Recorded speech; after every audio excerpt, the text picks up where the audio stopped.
What's up, gamers? Aaron Connick with Business Casual Gamers here for a weekly news update.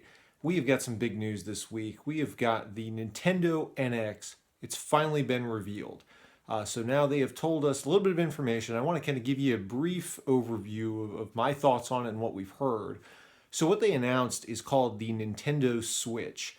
So I think the big appeal here is that this system, it's really kind of a hybrid portable and home console, something that I've really never seen before.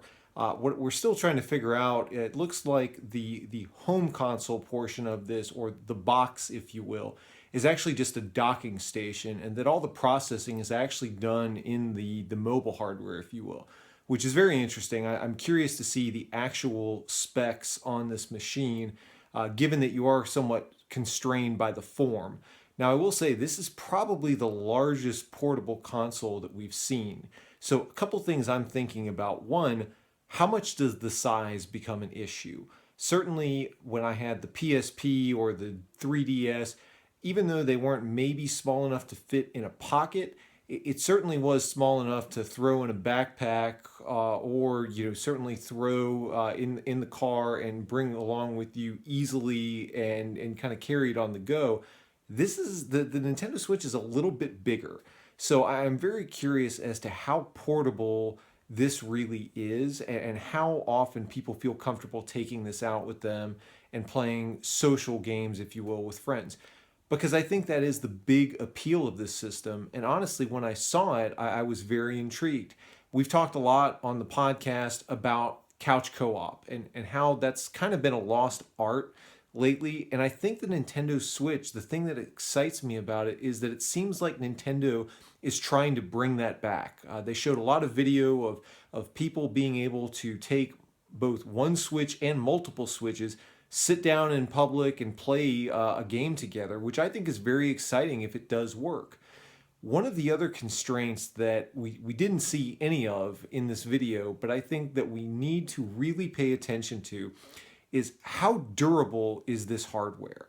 We have never had something that has had this many moving parts in it. If you watch the video, you've got kind of the Voltron console where you've got the joypads or the Joy-Con, I can't remember exactly what they referred to, the controllers that are sliding off on the side, and you're able to kind of modularly reconfigure the Switch.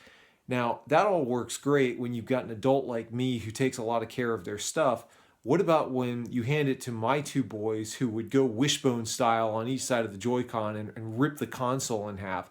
I'm really curious to see how this thing holds up under stress when you've got multiple people playing. Also, they're going back to more of a cartridge-based system from what it looked like, and they showed a little door that opens to be able to slide the console in.